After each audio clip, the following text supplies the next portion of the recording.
Imagine you found a brand new Ferrari in an alleyway. There's a dodgy looking man stood next to it. He walks up to you and he says something to you. "Here mate, you can have this Ferrari for 20 quid. Or something to that effect. Looking surprised, you retort, "Oh, thank you, kind sir. I would love to purchase the Ferrari from you." Although there's something weird about the car keys, it gives you them and you realise that they're made out of cardboard. And then you look down the alleyway and you also realise that the car is made out of cardboard. And that's exactly what a bargain bin website is. It looks something like this. This is just a bin I found in the office. Because from a distance, that bargain bin website looked like a right deal. But when you get up close to it, you start to realise that it's just a soggy piece of cardboard. And yeah, I'm going to stop this metaphor now and we're going to move on. Because in this video, we're going to be talking about the bargain bin website and why it's probably really bad for your business. It's filthy in the bottom of this bin. By the way, you can trust what I say. I've designed and built hundreds of websites over the years, and I've been doing this for about 25 years now. So I do know the real value of building a good website. I also know the terrible value of spending 20 quid and then finding out you've got a dud website. And that's what this video is going to address right now.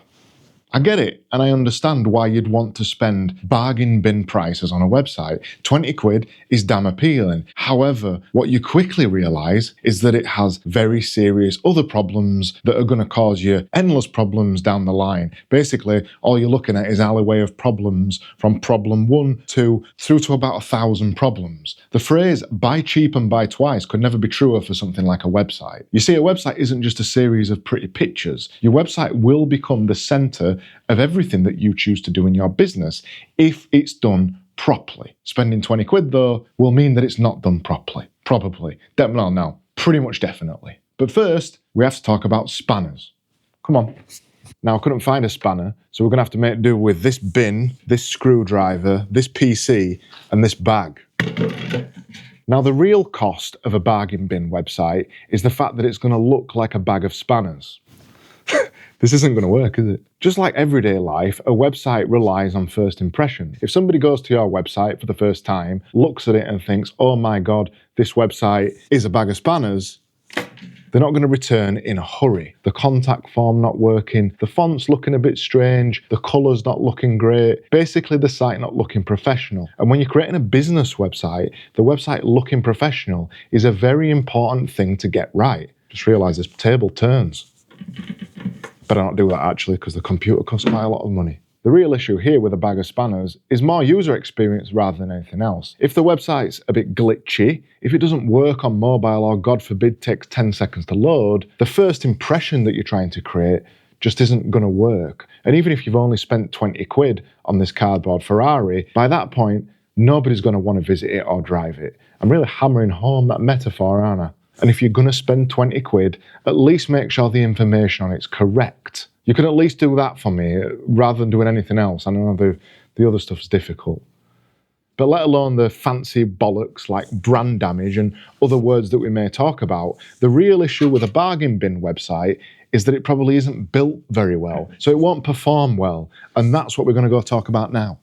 And when I'm talking about performance, what I mean is loading slowly. And I have a horror story to tell you here. I once had a potential client come to me and they hadn't bought a cheap website. They'd spent £60,000 on it. Yes, that's right, £60,000. And in that process of spending £60,000, they were now spending multiples of thousands of pounds running Google ads. And the further issue with this was that whilst they were running Google ads, they were getting 0 leads every single month. So at this point, they'd spent £60,000 on a website and then multiples of thousands of pounds on Google ads to return an absolute fat 0 of anything. So the issue with this at this point is that they've wasted nearly £100,000 and seen no return whatsoever. So I had a look at their website. And even at this website, this £60,000 website, I was shocked to discover that the website took 10 seconds to load, that on Google page speed, it was 20 out of 100 on mobile. The website was an absolute car crash. And the solution, unfortunately, was that they had to spend £8,000 again with us this time for us to build them a proper website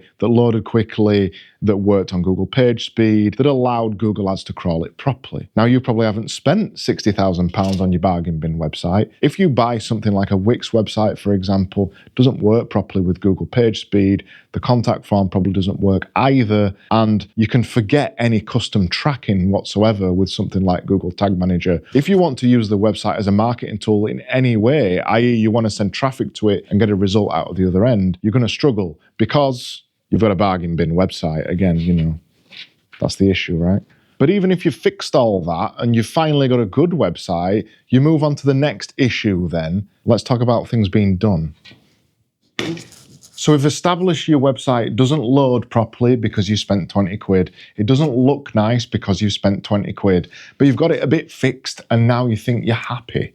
This is the key mistake right here that I see most businesses make. They think when a website is done and they can wash their hands of it and they'll never have to spend money on it again. It couldn't be further from the truth. Whether you've got a bargain bin website or you spent multiples of thousands of pounds, your website is never done. Things change, your marketing moves on, you have to change and react to how the market is, you have to change and react to what your competitors are doing. The key difference is this: most people think they have a website. Some people think they have a digital marketing tool. Whilst the second one, having a digital marketing tool, sounds a little bit up your own arse, it's actually the attitude that you need to have about your website. And if this thing that you have here is a piece of shit, none of the other activities that you do in your marketing will ever work properly.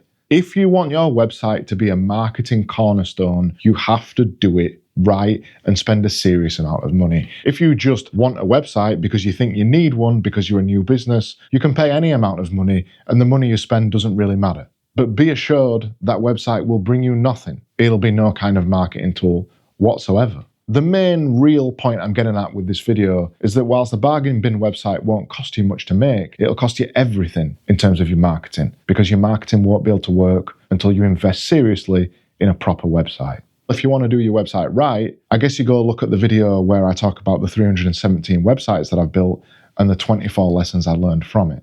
It's up there right now.